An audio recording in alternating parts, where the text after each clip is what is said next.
In this lesson, we will learn how domain controllers offer the services. First, we will learn about the components of an ID domain name and the relationship between ID domains and DNS domains. Then the benefits of configuring Active Directory integrated zone and enabling dynamic update. After that, we will learn about the most important DNS zone to allow Active Directory to function, which is Microsoft Domain Controller Service Zone, and how size impacts DNS structure. Finally, we sum up our lesson with the keynotes. Let's now learn about ID domain name. As you may know, the ID forest root domain name is also the name of the ID forest. The forest root domain name is a DNS name that consists of a prefix and a suffix in the form of prefix dot suffix. For child domains, the DNS prefix is the first label in the DNS name of the domain. The suffix is the name of the ID forest root domain. By the definition, in this ID forest, we have itivlifeskills.local is the name of the ID forest because it is the name of the root domain. And the root domain name has the prefix as itivlifeskills and the suffix as local. In the child domain, we have HQ is the prefix because it is the first label in the DNS name of the domain, and the suffix is itivlifeskills.local because it is the name of the ID forest root domain. The NetBIOS name of a domain is the same as the DNS prefix of the domain if it includes only Internet Standard characters but not entirely numeric. It contains 15 characters or less, and it might not be changed in the future. So by the definition, the NetBIOS name of the root domain is itivlifeskills, and the NetBIOS name of the child domain is HQ. Let's learn about the DNS structure to support ID domains. As you may know, in an ID forest, when a new ID domain is created, it requires to have a DNS zone for that domain created in DNS servers. The DNS zone created for each ID domain must support service records to allow adding the service records offered by the domain controllers in the zone. So in this ID forest, we created the root domain itivlifeskills.local. So it created the zone for the root domain itivlifeskills.local in the DNS server. Now, when we add the child domain hq.itivlifeskills.local into the ID forest, it will create a new zone for the domain hq.itivlifeskills.local in the DNS server.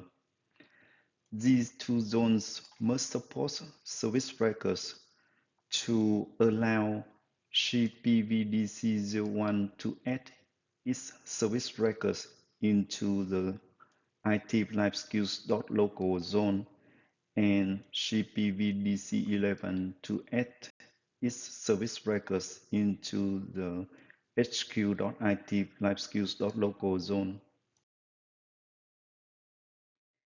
It is not required but recommended to configure the DNS zone as ID integrated zone and secure dynamic update.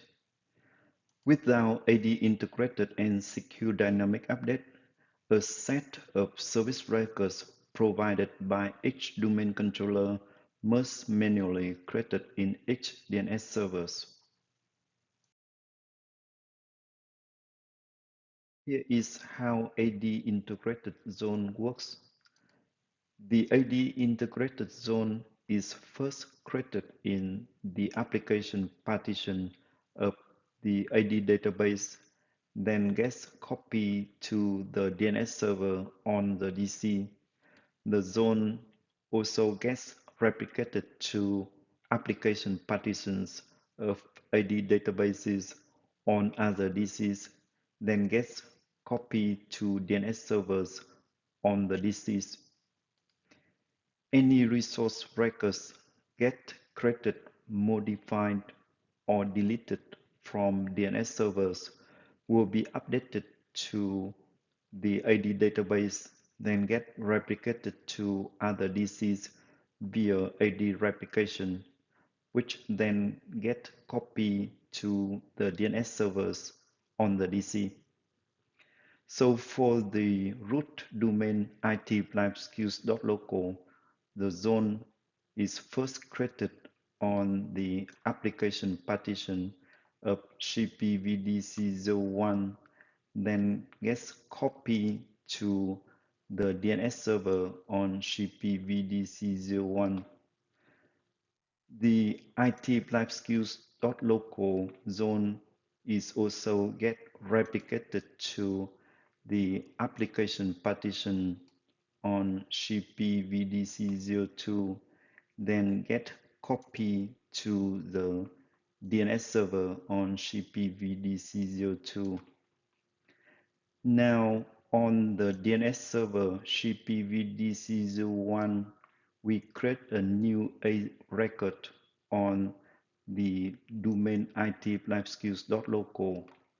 The A record will be updated to the zone it-skills.local stored in the application partition of CPVDC01, then get replicated to the zone it-skills.local stored in the application partition of CPVDC02 and get copied to the zone it-skills.local on the DNS server on CPVDC02.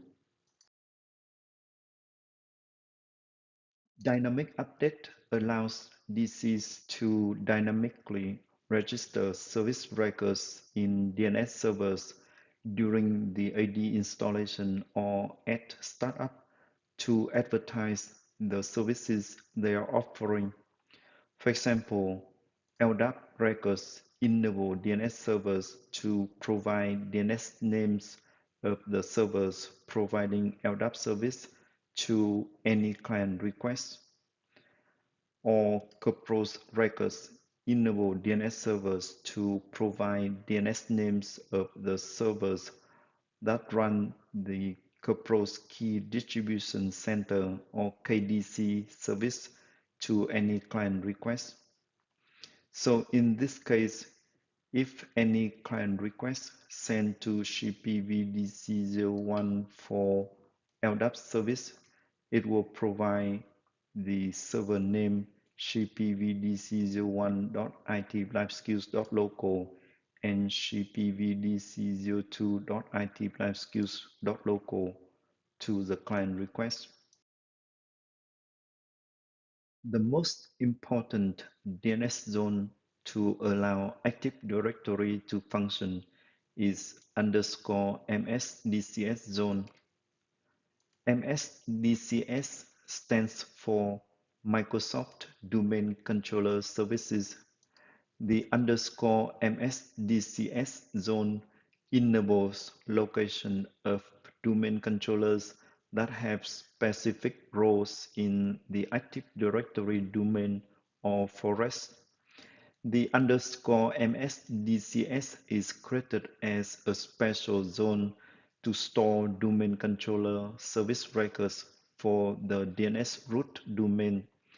The _MSDCS is also configured as the delegation in the DNS root domain. The underscore MSDCS is created as a subdomain in all other domains to store domain controller service records for that domain. As you can see in this ID forest, the underscore MSDCS is created as a separate zone for the root domain itlifeskills.local. This zone only contains service records of domain controllers in the root domain itlifeskills.local. You may also notice that the underscore MSDCS is grayed down under the itlifeskills.local domain because it is created as a delegation.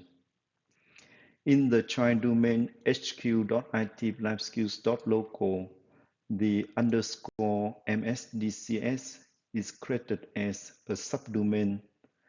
This subdomain only contains service records for the domain controller of the child domain hq.itlifeskills.local. Let's see how size impact DNS structure. As you may know, in Active Directory integrated zone, enable with Secure Dynamic Update, when a new site is created or deleted, Active Directory automatically creates or deletes a subdomain with the same name of that site at the following locations of each AD domain zone in DNS servers.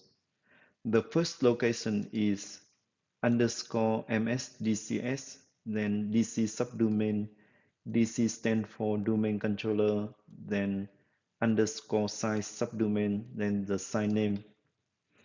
The second location is underscore MSDCS, then GC subdomain, GC stand for global catalog, then underscore site subdomain, then the site name. And the third location is underscore site subdomain, then site name. This is in the site register. There's service records in the site name subdomain.